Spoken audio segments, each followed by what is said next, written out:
हमारा ट्रांसफॉर्मेशन तो पॉसिबल है जैसे आपने कहा, लेकिन अब ये इसको करने के लिए जो हमें जैसे कई हमने ये सुना है कि साइलेंस की जो एनर्जी है, मतलब जैसे एनर्जी एनर्जी हमेशा बदलाव ला सकती है, एनर्जी में बदलाव आ सकता है, इसी तरह साइलेंस एनर्जी अगर हम पैदा करें तो ये मन बुद्धि और संस्कारों से ऊपर जा सकती है, हम डीप मेडिटेशन में जा सकते हैं। तो क्या ये साइलेंस की एनर्जी पैदा पॉसिबल है, कर सकता है इंसान अपने अंदर?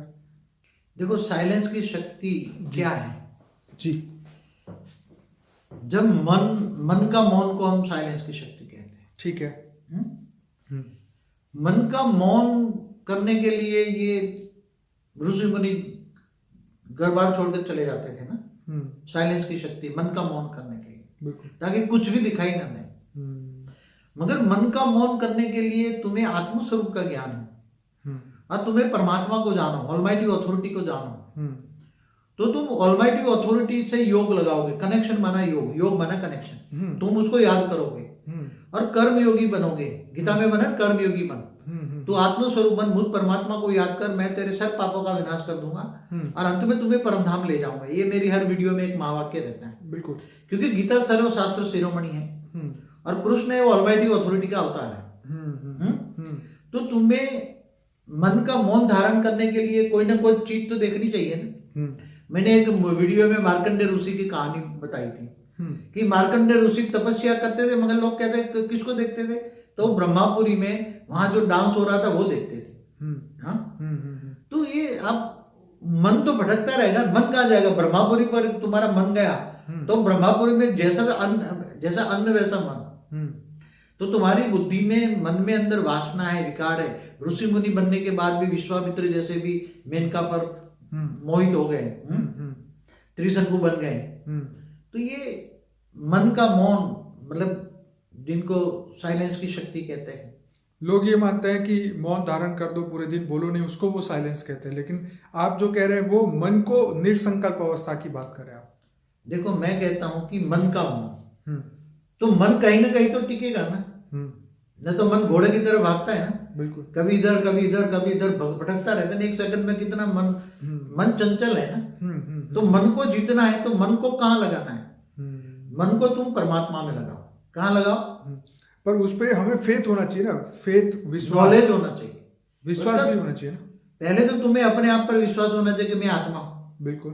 तो आत्मा कहाँ रहती है? आत्मज्ञान लो, आत्मस्वरूप, फिर आत्मस्वरूप में स्थित हो जाओ और आत्मस्वरूप में स्थित होकर परमात्मा का, ऑलमाइटी अथॉरिटी का नॉलेज होना चाहिए।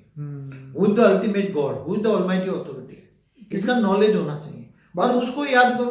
तो मन उसमें लगाओ ना। भगवान ने गीता में क्या कहा? मन मना भव।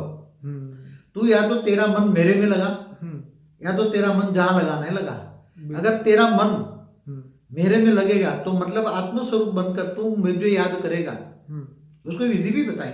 हाँ। मन कैसे लगाओगे? मन से ऊपर आत्मा है, तो अब तुम आत्मा हो तो आत्मस्वरूप बन, मुझ परमात्मा को, ऑलमाइटी अथॉरिटी को याद करोगे। उसको कौन है, कहाँ रहता है ऑलमाइटी अथॉरिटी, उसको जानोगे, मानोगे, तो तुम फिर तुम्हारे उसके अंदर परमात्मा से आत्मा में पावर आएगी। तो मन परमात्मा में लगाना है ना। तो फायदा क्या होगा? मन परमात्मा में लगाओगे और कर्म योगी भी बन सकते हो ना। गीता में तो कर्म योगी की बात की है ना। कोई जंगल में जाने की जरूरत नहीं है, घर बार छोड़ने की जरूरत नहीं है। कर्म योगी बनो, कर्म करते करते मुझे याद करो। जैसे कर्म करते करते आप किसी को नहीं, अपनी कोई किसी को देह और देह के संबंधियों को याद करते हो, किसी को भी याद करते हो ना, कर्म करते करते। बिल्कुल बिल्कुल। तो ऐसी तरह परमात्मा को याद करो ना, परमात्मा को याद करो। तो मन तुम्हें कहाँ लगाना है? जब मन परमात्मा में लग जाएगा।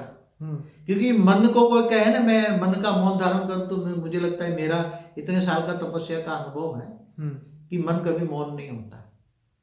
मन को कहीं ना कहीं लगाना पड़ता है। ठीक है। तो मन को तो ऊंचते ऊंच परम धाम में, परमात्मा को, परमात्मा में लगाओ, परमात्मा में बुद्धि को लगाओ, मन लगाओ। बाबू जी, जैसे कहते हैं कि faith create gravitational force, magnetic force in meditation. मतलब मेडिटेशन के दौरान जो है, अगर परमात्मा में अपनी आस्था, अपना विश्वास लगाए तो आत्मा के अंदर मेडिटेशन के माध्यम से मैग्नेटिक फोर्स और ग्रेविटेशन फोर्स और बहुत सारी ऐसी एनर्जी पैदा होती है। यही जो है मतलब योग के द्वारा आत्मा के अंदर से विकारों को खत्म करती है। जैसे आज स्थूल मैग्नेटिक पावर होती है ना, लोहा के अंदर मैग्नेटिक पावर, लोहे के अंदर मैग्नेटिक पावर होती है ना जी तो दूसरा लोहा को खींचता है ना। बिल्कुल तो स्थूल चीजों में अगर मैग्नेटिक पावर भर सकते हैं, बिल्कुल। और फिर इलेक्ट्रोमैग्नेटिक वेव्स बना के टीवी चलती है, रेडियो चलता है, जो भी तरंगे दूर दूर तक रॉकेट यान चलते हैं, वहां तक कंट्रोल होता है ना वहां से। बिल्कुल बिल्कुल। हाँ, तो तुम्हारी जो मन की शक्ति, आत्मा की शक्ति, अगर आत्मा की शक्ति कितनी है, आत्मा की शक्ति को जगाओ, आत्मस्वरूप बन, परमात्मा को याद करो, ऑलमाइटी ऑथोरिटी को पावर हाउस से कनेक्शन जोड़ो, तो आत्मा में पावर आएगी। तो आत्मा में पावर आएगी तो आत्मा के अंदर इतनी शक्ति आएगी, एक तो पहले तो विक्रम विनाश हो जाएगा।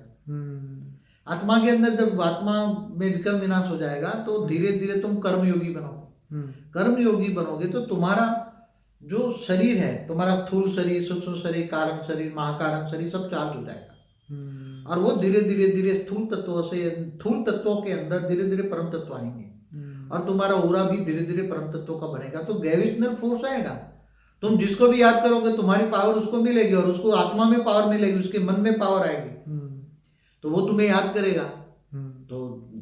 तो ये सब ग्रेविटेशनल फोर्स तो आत्मा की शक्ति के सामने कुछ भी नहीं है। तुम यहाँ से परमात्मा को ऊपर ऊंचते ऊंच परम धाम में याद करो। तो बाबूजी क्या 1 मिनट का मेडिटेशन जो है वो मतलब उस 1 मिनट के उस परफेक्ट 1 मिनट तक पहुंचने के लिए घंटों हमें अभ्यास करना होता है? क्योंकि जैसे आपने बोला कि कोई मेडिटेशन में बैठता है तो उसके मन के अंदर पहले मन को शांत करते करते वो उसको समय लग जाता है, फिर उसके मन से ऊपर फिर आत्मा के ऊपर फोकस करने में उसको समय लग जाता है। तो वो क्या 1 मिनट का मेडिटेशन या कितने मिनट का मेडिटेशन वो करे ताकि उसका परफेक्ट कनेक्शन लगे और वो पावर प्राप्त कर सके? आप क्या कहेंगे? मेडिटेशन कई प्रकार के होते हैं। ध्यान तो अपनी ऊपर चेतना को जगाते हैं, अपनी कुंडली जागरण करने में ध्यान करते हैं। तीसरा को नेत्र खोलने में ध्यान करते हैं। अलग अलग मेडिटेशन के कई प्रकार के हैं। अब मेडिटेशन तुम किनको करते हो, और वो मेडिटेशन मतलब ध्यान लगाने में तुम्हें वक्त कितना लगता है? क्या 1 मिनट को तो क्या तुम्हें ध्यान लगाने में, मतलब उसको सेट होने में, मन को निसंकल्प बनने में, सेट होने में ही लगाएगा ना। मन को परिवर्तन करने के लिए, मन को ध्यान में, जैसे आप किसी मूर्ति की उपासना करते हैं, जैसे कोई कृष्ण की उपासना करता है, तो मन को समेट कर कृष्ण में मन लगाने में, या अपने इष्ट देव को मन लगाने में, जिसका भी इष्ट देव है उसको मन, उसको लगाने में, तो उसमें टाइम तो लगता है ना। 1 मिनट तो उसको सेट होने में लगेगा, ध्यान लगाने में। फिर कितना टाइम ध्यान लगना वो तो आत्मा पर डिपेंड करता है। आत्मा पर अलग अलग प्रकार के ध्यान करते हैं, अलग अलग मेडिटेशन है। तो तुम कौन सा मेडिटेशन कैसे करते हो, तो उसमें अलग अलग टाइप के। अच्छा बाबूजी, जैसे ये भी कहते हैं कि जब मैं ही वो हूँ, वननेस विथ ऑलमाइटी, कि वो मैं ही पर ब्रह्म हूँ, मैं ही वो पावर हाउस हूँ, मैं ही वो हूँ, तो क्या इसे ये सोचना, क्या यही कर्म योग है? कह सकते हैं इसको ऐसा? देखो, गीता में जो कर्मयोग की डेफिनेशन दी है वो अलग है। गीता में परमात्मा ने कहा है, ऑलमाइटी ऑथोरिटी ने कृष्ण द्वारा जो कहा है कि तू पहले मुझे जान। यहाँ क्या कहते हैं? शिव ओम कह देते हैं, हम ब्रह्मास्मि, सोहम सोहम कह देते हैं। तो तुम वो हो, मगर उसका अंश हो, तुम उसकी रचना। ठीक है, क्या है? ओके, वो तुम्हारा रचयिता है। जैसे शिवम कहते थे, शिव तुम्हारा रचयिता है, तुम जीव बन गए हो, वो तुम्हारा रचयिता है, मगर तुम शिव की रचना हो, तुम शिव के बच्चे हो, वो कह सकते हो। हम ब्रह्मास्मि, तुम ब्रह्म के अंश हो। क्या है? ब्रह्म के जो पावर है, पावर से बने हो, ब्रह्म के पावर से बने हो। ब्रह्म माना पावर, लाइट। तो जैसे कहते हैं शिव अनंत है, तो सभी आत्माएं जो धरती पे आई है वो क्या वो सबको तो शिव कह सकते हैं? तो अनंत कोटि ब्रह्मांड है ना, तो अनंत कोटि ब्रह्मा विष्णु शिव है ना।